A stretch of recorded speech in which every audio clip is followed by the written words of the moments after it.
चार बुद्धू और दरबार की कविता। बहुत पुराने समय की बात है। उत्तर दिशा में वैदेहपुर नाम का एक समृद्ध राज्य था। उस राज्य के राजा राजा नृपेंद्र विद्या, कला और साहित्य के बड़े प्रेमी माने जाते थे। उन्हें कविताएं सुनना इतना पसंद था कि अच्छी कविता सुनाने वाले कवि को वे सोना चांदी तक दे देते थे। इसी राज्य के एक छोटे से गांव में चार मित्र रहते थे, कल्लू, बल्लू, पप्पू और लल्लू। चारों के चारों सीधे सादे, मेहनत से डरने वाले और दिमाग से थोड़े कच्चे थे। किसी तरह दिन कट जाता था, लेकिन भविष्य की चिंता उन्हें सताने लगी थी। एक दिन चारों गांव के बाहर पुराने बरगद के पेड़ के नीचे बैठे सोच विचार कर रहे थे। कल्लू बोला, कुछ ऐसा करना चाहिए कि रोजी रोटी की चिंता ही खत्म हो जाए।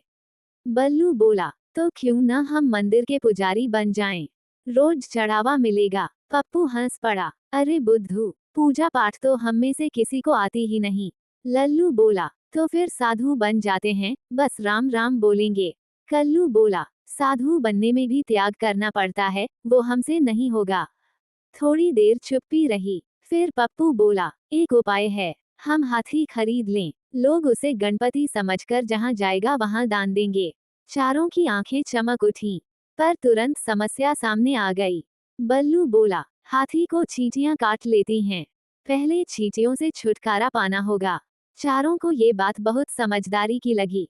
वे घर घर से थोड़ी थोड़ी गुड़ और शक्कर लाए और रास्ते में फैला दी। कुछ ही देर में वहां ढेर सारी चींटियां इकट्ठा हो गईं। चारों जोर जोर से पैर पटक पटक कर चींटियां मारने लगे। उसी समय कुछ गांव वाले उधर से गुजरे। एक ने डांटते हुए पूछा, अरे पागलों, इन बेचारी चींटियों ने तुम्हारा क्या बिगाड़ा है? कल्लू बोला, ये हमारे हाथी की सूंड में घुस जाएंगी। गांव वाले हंस पड़े, हाथी, तुम्हारे पास हाथी खरीदने का पैसा है? चारों एक दूसरे का मुंह देखने लगे। सच में, पैसा तो था ही नहीं। उसी समय वहां से कवि देवदत्त गुजर रहे थे। वे राजा के दरबार में कविता सुनाकर इनाम लेकर लौट रहे थे। चारों ने उन्हें रोक लिया। पप्पू बोला, भैया, कविता सुनाने पर कितना इनाम मिलता है? कवि ने कहा, अगर कविता बढ़िया हो तो जीवन भर का खर्च निकल जाए।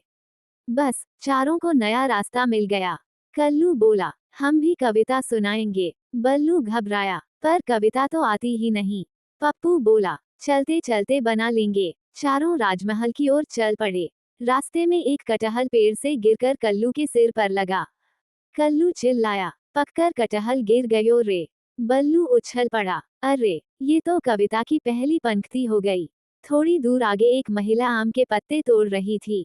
पप्पू बोला, लो, पल्लव नारी। फिर एक बगीचे में ढेर सारे बेर गिरे पड़े थे। लल्लू बोला, बेर अंत ना पायो। अब 3 पंक्तियां बन चुकी थीं। बस एक पंक्ति बाकी थी। थोड़ी देर बाद उन्होंने सास बहू को झगड़ते देखा। लल्लू मुंह से निकल पड़ा, बरबस टकरायो। सब खुशी से उछल पड़े। अब पूरी कविता तैयार थी। दरबार में पहुंचकर उन्होंने राजा से कविता सुनाने की अनुमति मांगी।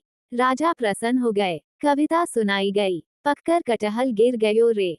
पल्लव नारी, बेर अंत ना पायो, बरबस टकरायो। दरबार में सन्नाटा छा गया। राजा सोच में पड़ गए। तभी वहां मौजूद महामंत्री विद्याधर आगे आए। उन्होंने कहा, महाराज, ये कविता रामायण काल की पीड़ा का संकेत देती है। कटहल गिरना, लंका का पतन। पल्लव नारी, पराई स्त्री का हरण। बेर अंत ना पायो, प्रभु राम की महिमा। बरबस टकरायो, रावण का विनाश। राजा मंत्रमुग्ध हो गए। उन्होंने तुरंत आदेश दिया, इन कवियों को एक हाथी और स्वर्ण मुद्राएं दी जाएं। चारों मित्र की किस्मत चमक गई। गांव लौटकर उन्होंने तय किया कि अब वे चालाकी नहीं, बल्कि मेहनत से जीवन जिएंगे।